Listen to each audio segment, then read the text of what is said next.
is how we party. We define the party. This is how we party. We define the party.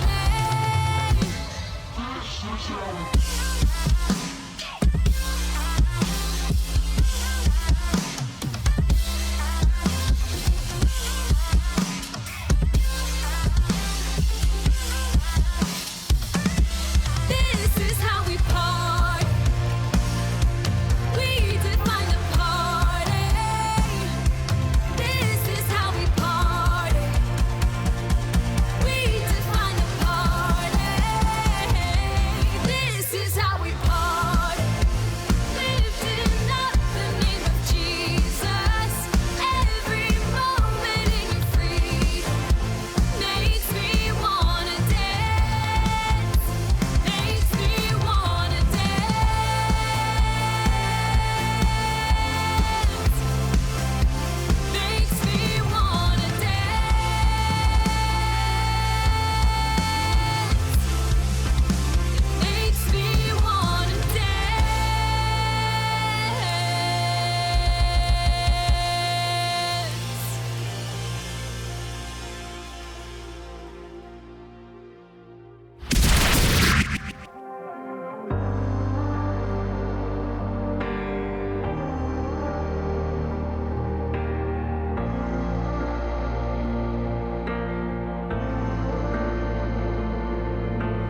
stirring us to stand among the shifting sands.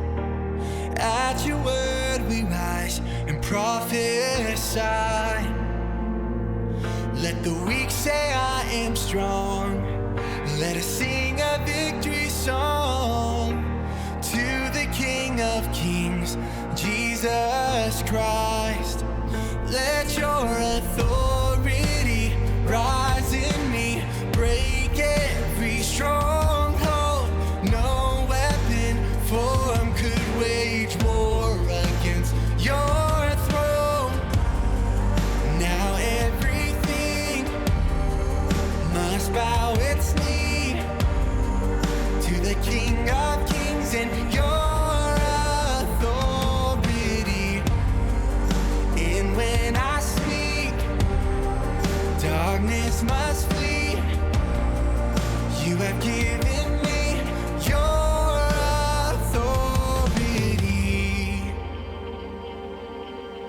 So I am not afraid of the mountain in my way.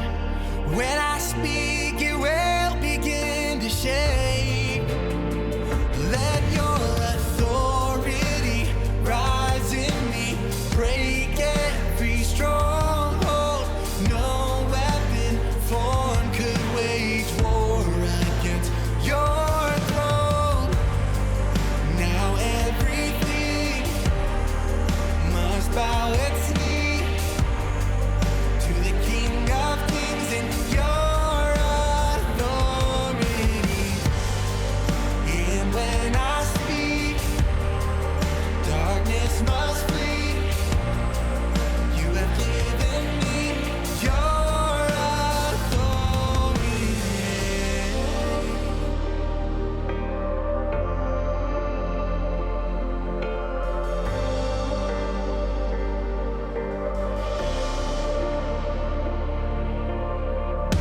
And every promise you have spoken, I receive. I receive. Windows of heaven are wide open over me, over me. And every promise you have spoken, I receive. Oh, I receive. Windows of heaven are wide open over me, over me. Let your authority rise in me. Break every stronghold.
Ladies and gentlemen, we're at war. This ain't a war for the faint at heart. This isn't a war for no sissies. Don't be thrown off by the array of greenery behind me, ladies and gentlemen. We are in a culture war. Brought to you by Awaken Kidz. Ladies and gentlemen, our brand new series called Culture War, where we're gonna talk about all the things culture, and war just sounds super cool, and I get to wear this cool jacket that I got in Israel, so it's whatever. Anyways, week one, we are going to talk about if you don't affect culture, culture will ultimately affect you. Now, one of the cool things about this series is we brought in some fresh and familiar faces. So, with no more further ado, we are gonna hear from Miss Candy today, but before, you gotta see this beautiful mug one more time for the memory verse. Let's go. Ladies and gentlemen, welcome to the memory verse. Now, first and foremost, can I get a oorah from my girls? Oorah! Can I get an oorah from my boys? Oorah! Can I get an oorah from the volunteers? Oorah! And can I get an oorah from my vibe team in the back? Oorah! Very nice. Okay, now let's jump into the memory verse. The memory verse today for this month is Romans 12:2 in the NIV, and it goes hopefully a little something like this. Do not be conformed to the ways of this world, but be transformed by the renewing of your mind. Then you'll be able to test and approve what God's will is, his good, pleasing, and perfect will. Nailed it. Okay, yes, so that is a memory verse, Romans 12:2. Now you know how this works. Repeat it after me. Romans 12:2. Do not be conformed to the pattern of this world, but be transformed by the renewing of your mind. Then you'll be able to test and approve what God's will is, his good, pleasing, and perfect will. Perfect, you guys are brilliant.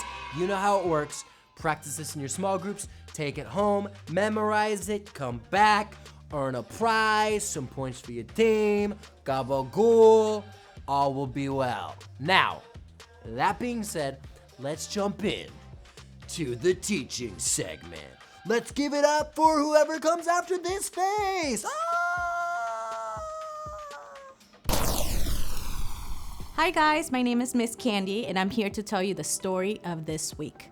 This month we're talking about culture wars, and this story is if we don't affect culture, culture will affect us. Well, I have a personal story for you guys. You see, when I was 12 years old, my family and I moved to this beautiful country we call United States of America. But we came from El Salvador, which means I didn't speak any English. I only spoke Spanish. So I get put into middle school, 7th grade. And there's not a lot of kids that speak Spanish. But luckily for me, they put me in this class with kids that speak Spanish. Unfortunately for me is these girls that could have had the chance to be my friends, they actually would just look at me and they would judge me, and instead of being my friends, they chose to make fun of me, to talk behind my back, and make my year a pretty hard year. It's sad, I know.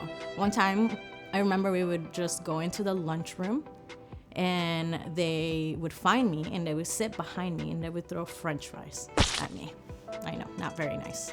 And one time they even dipped the French fries in ketchup and they threw it at me and they got stuck on my gray sweater, and I had to walk around school with ketchup on my sweater and explain to my mom that I just happened to get ketchup in the back of my sweater somehow. I didn't want to tell her that I was being made fun of. But fast forward through the year, I finally made some friends, and I made friends with two of the girls that were a little bit of troublemakers, but they were the girls that were being nice to me and that also spoke Spanish. So they took me under the wing and we would sit together at lunch. Now the last day of 7th grade comes and we are sitting down in the cafeteria, and we're eating our lunch, and we have our French fries, and we look up, and one of the girls that just made my life so hard that year, that would always make fun of me, was sitting there by herself. Now these girls looked at me and they're like, Candy, now is the time. Here are the French fries. Here's the ketchup. It's like a message from the Lord for you to go and take revenge. And for a second, I was like, this girl really did make my life really hard. It was really sad. I cried so much during that year. I didn't feel understood. And here I had the chance, and it seemed like all the things were right.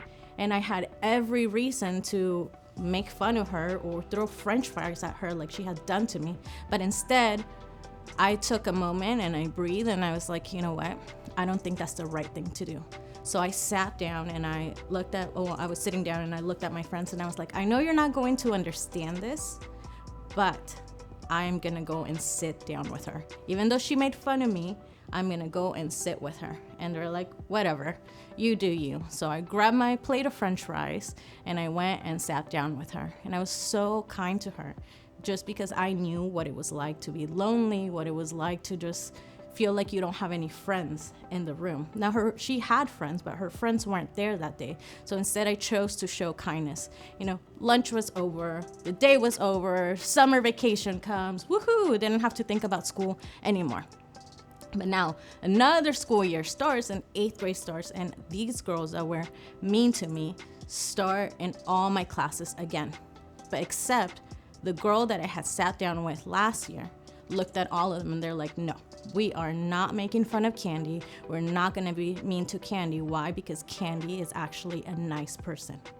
You see, when I did that act of kindness, I didn't think it was going to change the way that the next school year was gonna be. All I wanted to do was be different and not be mean to this girl. So, moral of the story is, in a world where there is good and evil, good can always win. It is up to us. So we don't have to let the culture influence us. We could be the ones that influence the culture. And now let's turn over to a funny bit that you guys will enjoy. Hello, welcome to Science with Goofenstein. Today, helping me is I had to hire an assistant. Help me welcome. What's your name again? Please help me welcome my trusty assistant who is interning for the very first time today, whose name I think is Philip. Philip, welcome. Yeah, Philip, you're in my personal space.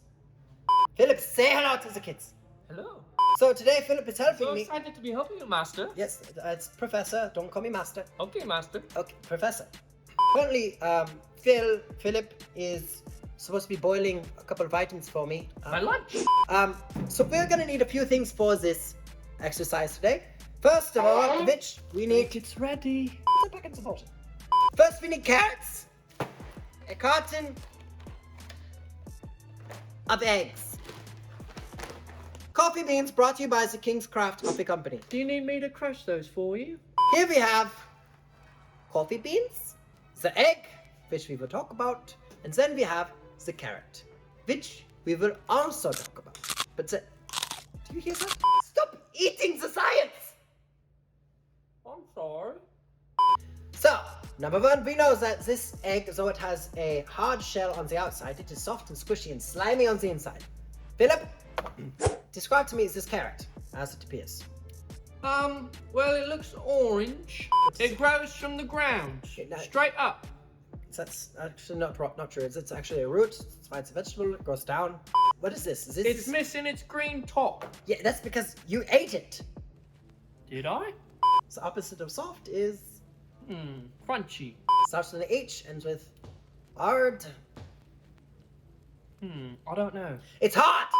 Philip is going to boil some hot boiling water, and you're going to insert one egg, one different non-eaten carrot, I'll get right on that. and then. So Philip, don't forget to make the coffee. I like coffee. Okay, so that's personal space boundaries. Now, let us conduct the experiment.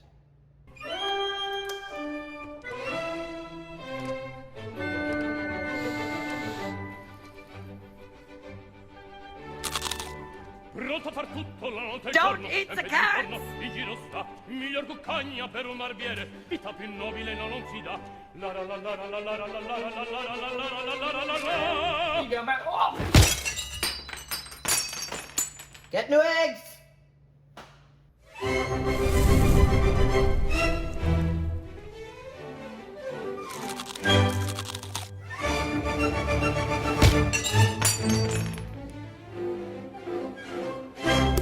Figaro, Figaro, Figaro, Figaro, Figaro, Figaro, Figaro, Figaro, Figaro, Figaro, Figaro, Figaro, Figaro. Qua. Figaro. Son qua, Figaro qua, Figaro là, Figaro qua, Figaro là, Figaro su, Figaro su, Figaro su, Figaro su. Sono il factotum delle città, delle città, delle città, delle città, delle città.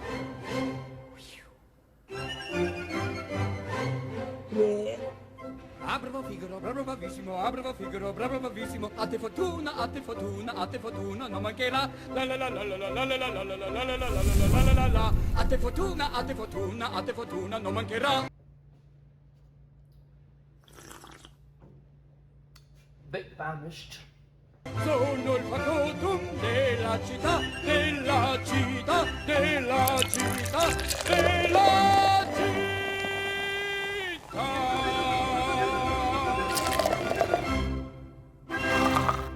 Philip! Personal space. Bubbles. Personal bubbles. Philip, I need you to grab an uncooked carrot and an uncooked egg. Yes, master. Professor, don't call me that. Sorry, master. I forgive you. Don't let it happen again. As we discussed earlier, the egg, soft and squishy and slimy on the inside. The carrot, hard. Now what we did is we boiled a cup of water. Well, a pot of water. So we took the water and we brought it to a boil. This represents the environment. Everybody say environment. Environment. So what we do is we turn the culture a certain temperature. You have the egg, which was very soft. When it was exposed to the culture of the water that was boiling, it became something different. What did it become? Oh, you see that where it starts with an H Yes, and ends in odd? that's the one. It became what? I don't know. Hard! It became hard. Oh, hard. And as you can see, this, if I were to crack it earlier, it would go all over the place. But now, if I crack it, mercy. See, look at this. Look, see, the egg was affected by the culture. Therefore, it was hardened.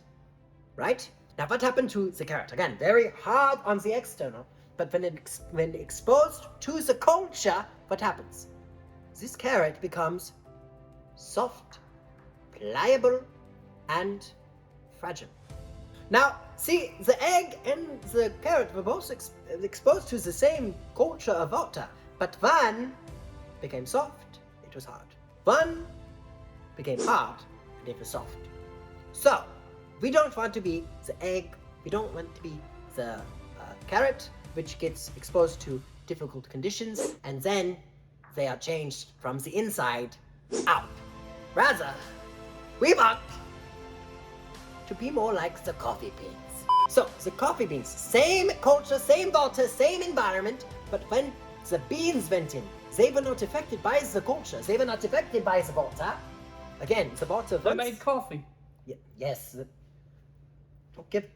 Don't throw the final words out there like that. Oh, okay. Just spit out. The water looked like this first, and then exposed to the coffee, and it changed the water. It changed the culture around it. So when we are exposed to an environment or to a culture, our goal is to be the coffee, not the carrot, not the eggs that are affected by the culture, but instead be the coffee bean, which changes the culture around it. And that, my friends, is science with Goofenstein. I want some. That's very hot. Philip, give me some ice. All right. Very hot. Ladies and gentlemen, that concludes today's experiment with science with Professor Goofenstein. And his assistant, Philip. Yes, and Philip, who knows no bounds in light of personal space. So, thank you, Philip. You're dismissed. Thank you, Master. And it's Professor! Sorry, Master. Stop calling me that!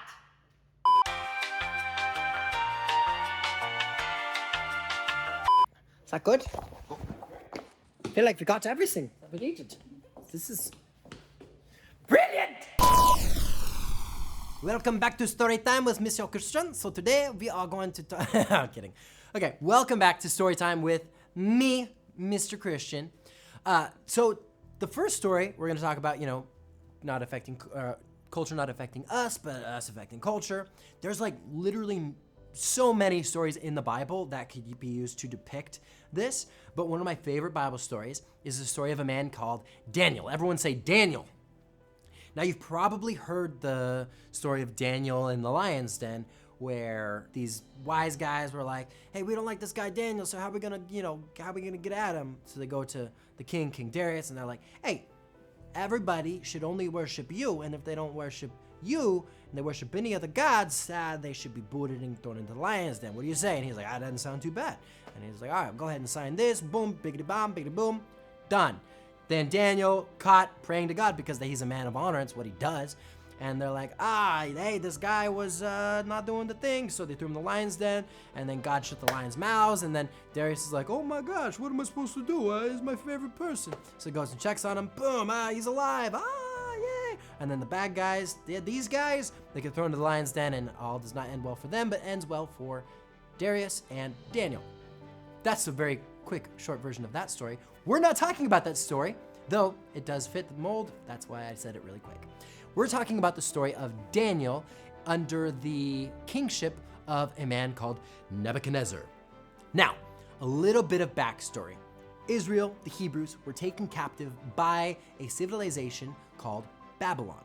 Now, the Babylonians worshipped other gods. Now, the king at the time was King Nebuchadnezzar. He was actually a very great man in that time, and he's very well known. So Nebuchadnezzar was the king. Now, Nebuchadnezzar had all of these different wise men. These, you can call them prophets, you can call them whatever you want. They had a bunch of different names from them, but they were essentially Nebuchadnezzar's council. And so if he had questions, he'd go to these wise guys, and he'd be like, hey, wise guys, tell me what I should do. Tell me what this means. Help me understand this thing. He even had like guys that did like magic and stuff, like all sorts of crazy stuff. Well, he had these guys preloaded, and then when they overtook the Hebrews, they got these 4 guys by the name of Daniel, Hananiah, 2 other names that I can't remember, but I like the name Hananiah. It's pretty cool. And then changed their names to something different. And we know them as Shadrach, Meshach, and Abednego. And then Daniel had another name named like Belteshazzar. Belt and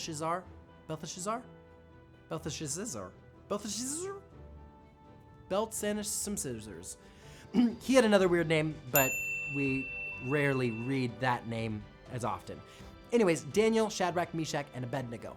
They were brought into this fold, and basically what happened is these wise guys were, they're fed all the good stuff from the king's table, all this wine, all this stuff, and because they were the right hand of the king, so they got all these other things. So culture was very well set with these guys. One night, Nebuchadnezzar has this crazy dream, and it's like this giant statue with like a head of gold and all these other things, and then this giant, rock gets taken out of this mountain. It's like, it hits the statue blows up, and it's like, oh my gosh, what's happening? This is crazy.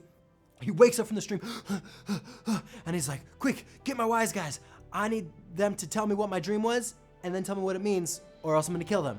And he gets all these wise guys, and they're like, King, we don't even know what your dream was. Like, tell me what your dream was, and then I'll like gladly tell you what it means. He's like, no, you need to tell me what the dream was and then what it means, because Nebuchadnezzar was a little bit crazy. And this guy's like, we don't know how to do that, man. And Nebuchadnezzar's like, kill him. And then, well, they died.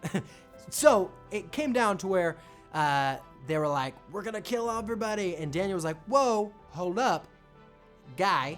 He says, here's what you need to do, okay? I want you to not give me and my 4 guys, Shadrach, Meshach, and Abednego, don't give us any of the king's food. Instead, give us just water, grains, berries, it's known as the Daniel fast now, but give us this very simple diet, nothing that's pleasing to eat for 10 days, and then we will tell our God will give us the answer and blah, blah, blah, blah, blah, all will be well. Well, the guy who was in charge of these guys, the wise guys, was like, hey, if I get in trouble for this, you're in trouble. And he's like, hey, bet, let's try it. So, and Daniel made a bet with him. He's like, I bet you that at the end of these 10 days that we will be better looking and in better shape than all the people who are eating whatever they want, eating from the king's table and stuff. So he gives them just that diet of food for these 10 days. At the end of the 10 days, Daniel, Shadrach, Meshach, Abednego, they looked better, they felt better, they were smarter than everybody else in the thing. So Nebuchadnezzar heard about it and he's like, that's it. Everyone's on this diet. So everyone was on the Daniel diet for like a good chunk of time, a good amount of time. Well, because the Bible says that Daniel made himself to stand out because he wasn't affected by culture, but he actually influenced the people around him. Eventually, Nebuchadnezzar heard that this guy might be able to interpret his dream. So at the end of this fast, Daniel has this dream. God shows him what the dream was, goes to Nebuchadnezzar. He's like, yo, here's what the dream was. Nebuchadnezzar's like, oh my gosh, how'd you even know? He's like, and this is what it means. Nebuchadnezzar's like, oh my gosh, that's crazy. He's like, yeah, it is crazy, and you're gonna be crazy at the end of all this. Whole nother story. But the reason I tell this story is because Daniel set himself apart from the culture and wasn't affected by it, but actually caused change in high levels of leadership, and he became like one of the highest people in Babylon, so much to have served 4 different kings in that region in his life. He lived like a bunch of years, but it's because he set himself apart from everybody else by living to the standard of God and affecting the culture around him. And ladies and gentlemen, that concludes the first story for this segment. So, all that being said, TTFN, ta-ta for now. We'll catch you next week for part 2. Bye, guys.